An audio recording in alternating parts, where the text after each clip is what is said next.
मैंने कभी ओबर को बुलाया नहीं था, मगर ओबर वाला किसी से कहा और ओबर आ गई। तो मैंने ओबर की गाड़ी में जब मैं बैठ गया तो मैंने कहा कि मैरियट की तरफ चलो, तो गाड़ी तो चल पड़ी। फिर उसने बोला साहब आप कहाँ जाएंगे? मैंने कहा मैं गवर्नर हाउस जाऊंगा। उसने कहा गवर्नर हाउस कहाँ पर है? मैंने कहा गवर्नर हाउस मैरियट होटल से आगे जाते हैं और सीधा सीधा जाते हैं तो गवर्नर हाउस आ जाता है। तो उसने कहा मुझे तो किसी गवर्नर हाउस का नहीं पता है।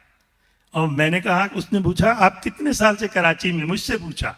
मैंने कहा मुझे 60 साल हो गए। उसने कहा मुझे 40 साल हो गए, मैंने कभी गवर्नर हाउस का नाम नहीं सुना।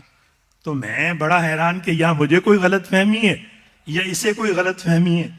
तो वो कहने लगा नहीं साहब, आप पुराने वक्तों की बात कर रहे हैं। जो जिस गवर्नर हाउस की आप बात कर रहे हैं वो अब गवर्नर हाउस नहीं रहा।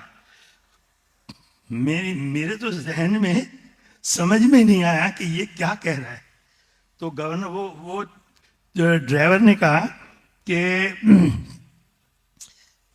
वो तो जिस आप गवर्नर हाउस की बात कर रहे हैं उसे लोग गवर्नर हाउस के नाम से नहीं जानते हैं, उसे आईटी यूनिवर्सिटी के नाम से जानते हैं, इलाज घर के नाम से जानते हैं। ये राशन घर है, ये गवर्नर हाउस नहीं है, राशन घर है, इलाज घर है, उम्रा घर है, हज घर है, जरूरतमंदों का घर है, खुशी और गमी के, ईद मिलन पार्टी, इफ्तार पार्टी, मजलिस, हर चीज, इंपोर्टर एक्सपोर्टर इंडस्ट्री का घर है। और अब यहां इस गवर्नर हाउस में एक मसीहा रहता है।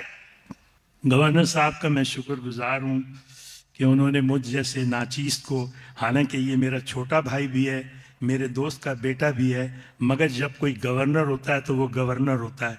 मुझे सदियां लग गई गवर्नर हाउस पहुंचने में, मुझे सदियां लग गई गवर्नर से हाथ मिलाने में। और जब पहली दफा हाथ मिलाया तो मेरे ही हाथ कांप रहे थे कि ये गवर्नर से मैं हाथ मिला रहा हूं। तो ये खुशनसीबी है कि ऐसा गवर्नर हमारे पास है। और मेरी अब गुजारिश होगी कि सबसे पहले खड़े होके जोर से शोर भी मचाएं, तालियां भी बजाएं और गवर्नर साहब को खराजे तहसीन भी पेश करें जोर से। ये हुई ना बात, ये है अवामी गवर्नर, इसको कहते हैं अवामी गवर्नर।